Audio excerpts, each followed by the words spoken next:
नमस्कार Nabarangpur live channel को आपण स्वागत। आज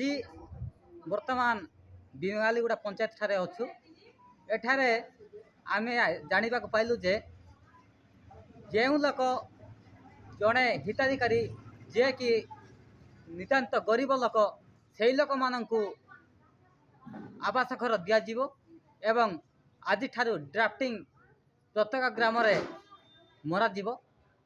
क्यों व्यक्ति जड़े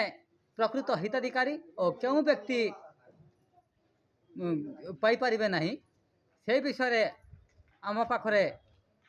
पीओ सार अच्छा चलतु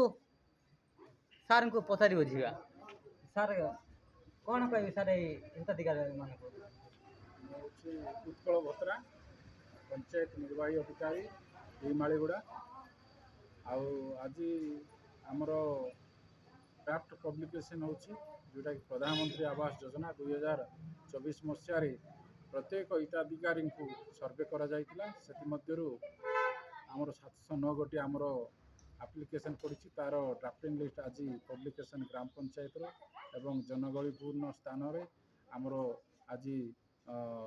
लगा जाइछि एवं जो व्यक्ति आमर जे योग्य हिताधिकारी से जार छातघर नथिबो एवं पूर्वर पाई नथिबो एवं ताकू नित्यांत घर नथिबो एवं से पूर्वर एवं तार चाष जमी बेसी नथिबो से भलिया लोक योग्य हिताधिकारी रूपे आम गृह जगै दे पारबा। आ जो व्यक्ति माने अयोग्य अछंती सेमानकर एलानी जार छातघर थिबो एवं चाकरी करुथिबे एवं चाष जमी थिबो एवं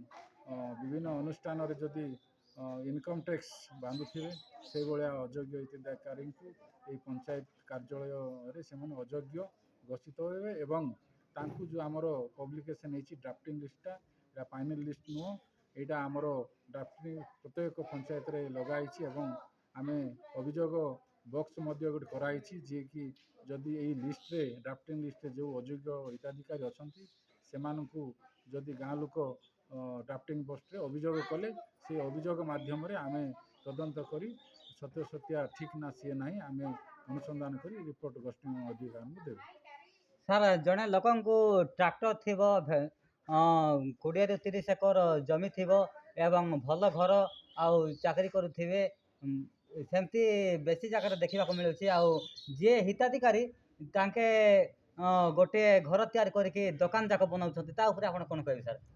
निश्चित रूपे यहाँ गोटे दुखर विषय जदि सेमती निश्चित रूपे आम नॉलेज रे ना किंतु जदि आम ये गोटे घर जार बहुत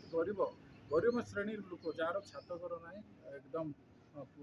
चाल घर अच्छी रही जगह ना से लोक कि आम